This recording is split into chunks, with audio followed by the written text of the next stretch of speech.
JOLULIPA.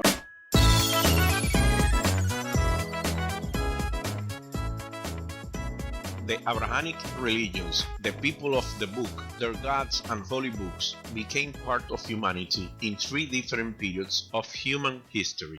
Well, Muslims are the people of the other book. Judaism, with the history that spans for well over 3,000 years and is considered one of the oldest monotheistic religions.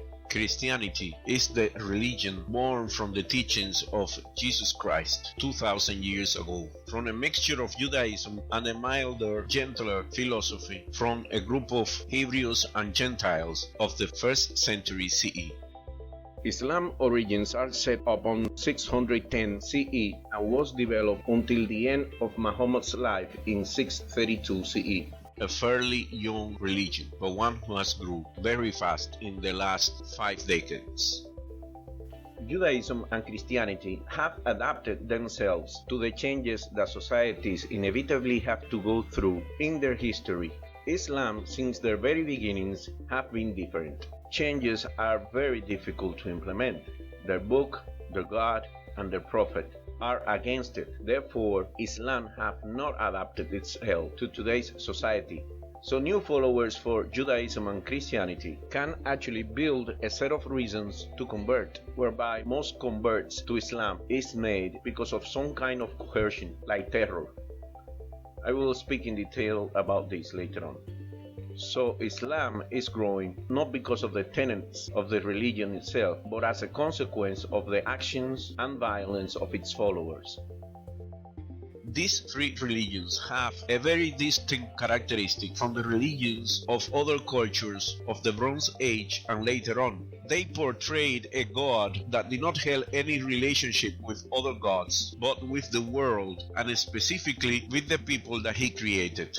All three religions are considered henotheistic, which is the belief in and worship of a single God while accepting the existence or possible existence of other deities. This concept grew over time to end up in the worshiping of only one God, but one cannot deny the existence in their holy books of clear reference to other gods, although theirs seems to be the greatest. An example of this is the Islamic phrase Allahu Akbar, which should be translated not as God is great, but rather as God is greater. This of course raises the question, greater than what? The answer is greater than all other existing gods and all of their followers. But the most peculiar thing about them was that special relationship of their God with the people he created. People that he protect, fight for them, cure their diseases, provide food, make them prosper, and at last but not least, punish them for their sins. This religion, additionally to the spiritual connection with their God, also provided a code of behavior based on rewards and punishments, such the like you can only see today in some countries' harsh judicial codes, which prefer punishment than rehabilitation. Another theme that is common to all these three Abrahamic religions is their fight against other gods and religions. In this type of theological battlefield, Muslims have excelled because of their ruthless war god and his messenger compel them to fight and win. One way, therefore, to look at today Muslims' behavior is that they are waging a war of one particular god through his human agents for pantheonic supremacy waged on the battlefield of earth history against all other gods, which now are not considered non-existent as monotheism demands, but only inferior to Allah. The difference between the Islamic view and the other Abrahamic religion is that their ultimate objective is eschatological, the end of history, and the utter victory of Allah and eternal annihilation of the other gods. For that, early on in their history, they realized that they have to control the land, the countries, the people, and impose a fully political, judicial, and theological system whereby Allah is supreme and everybody else is inferior to him. The Quran divinely mandates a victory of Allah over all other gods, which must be taken literally by good Muslims. which today is translated by Muslim leaders and spiritual guides in the desire to mandate to conquer the world for Islamic supremacy. Muhammad developed his worldview by appropriating sections of the Jewish and Christian theology, and then twisting them accordingly to his own fantasies. It is a fact that Muhammad, traveling across the Middle East with his uncle, a trader, would inevitably have been exposed to many individuals professing belief in the Bible, with its clear message of one sovereign God, a stark contrast to the many gods worshipped by the various Arabian tribes of that time. And just like the Roman emperor, he saw in a monotheistic religion a powerful tool or weapon to conquer Arabia and control its citizens.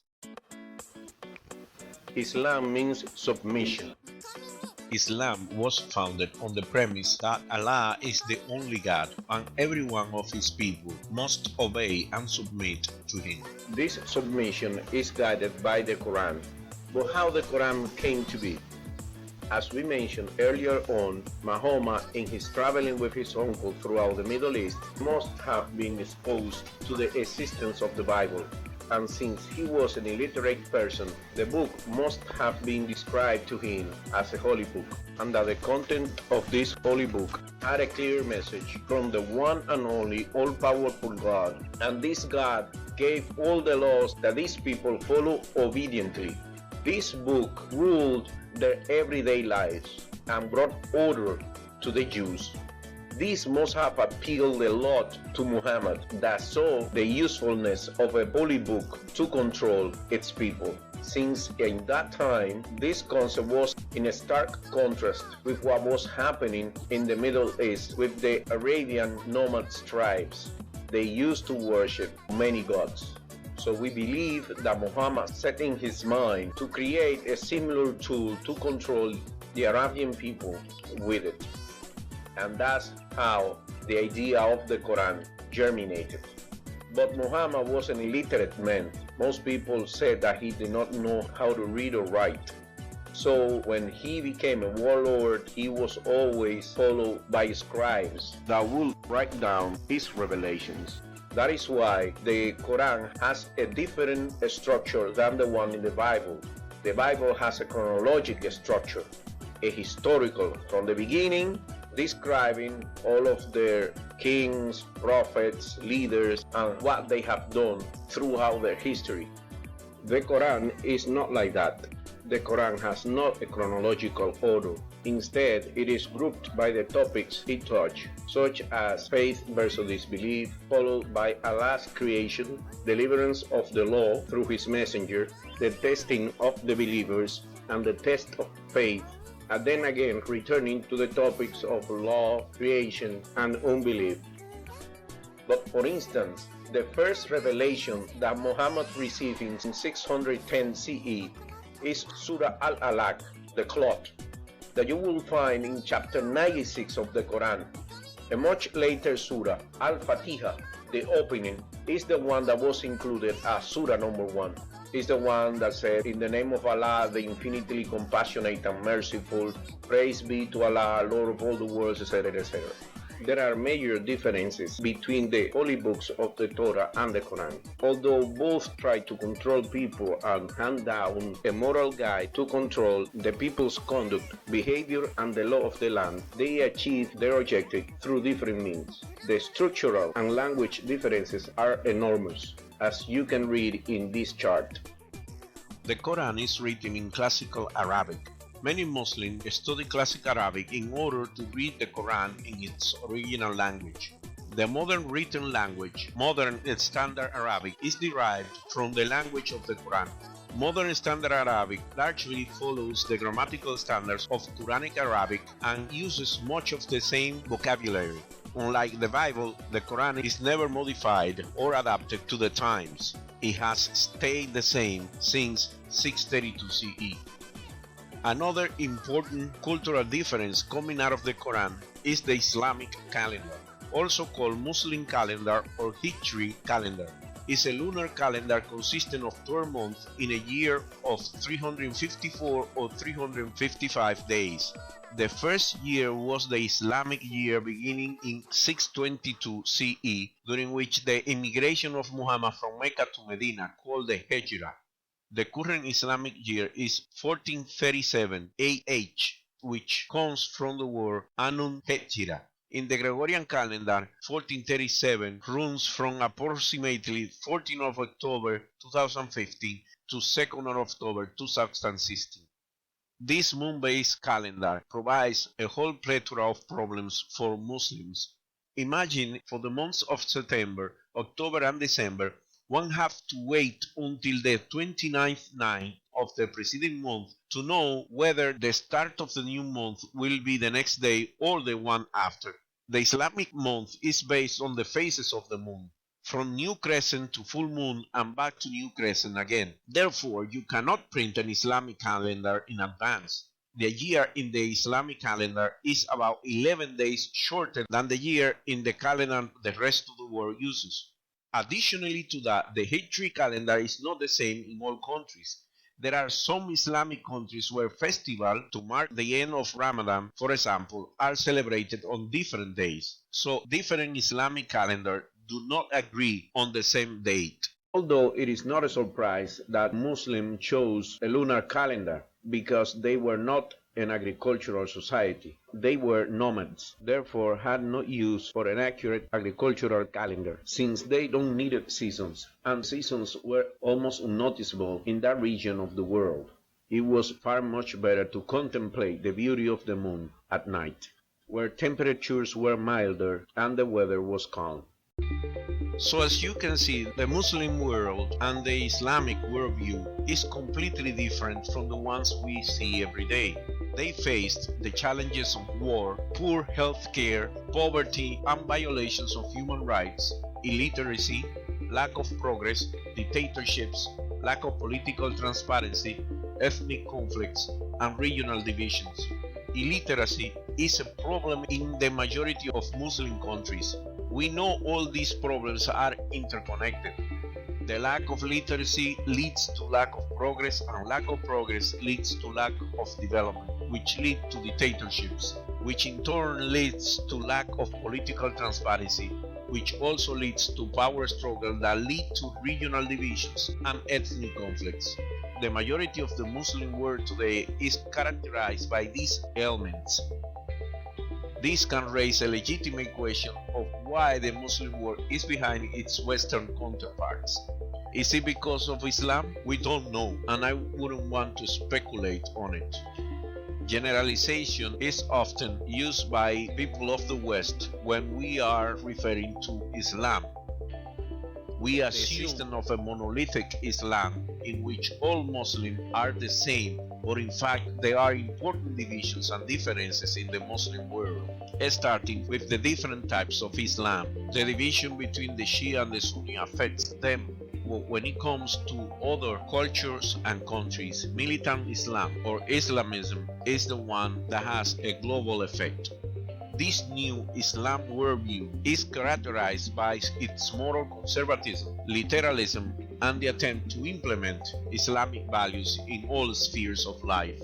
It is also widely accepted that they promote the implementation of Sharia or Islamic law and the creation of an Islamic state with a reduced influence from the Western military, economic, political, social, or culturally.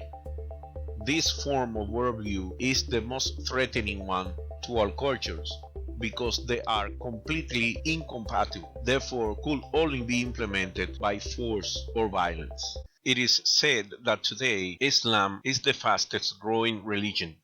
Their fight against other gods continues. Anybody who criticizes them provoked retaliation unproportional to the criticism. In that sense, let us recall the statements of two Arabs at the beginning of the Middle Ages. Al-Marri, a poet, said they recite their sacred books, although the fact informed me that these are fiction from first to last.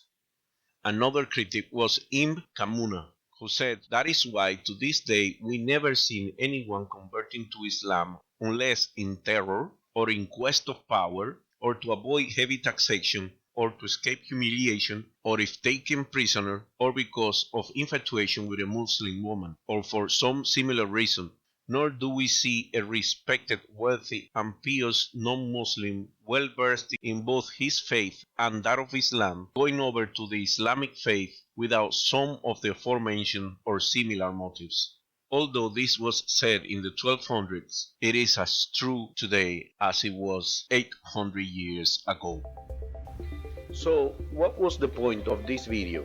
Well, I wanted to state clearly that although all these Abrahamic religions promote genocide, war, mistreatment of women and children, and all kinds of amoral behavior, Islam is a very good example of how you can take an archaic religion, modify it a little bit, made it more ruthless, its follower more fanatical, and use it as a political system to conquer the surrounding world. It might not work, but a group of them, those who believe in the Islamic State, are trying really hard, and we must understand why. Thank you for your attention. Muchas gracias por su atención.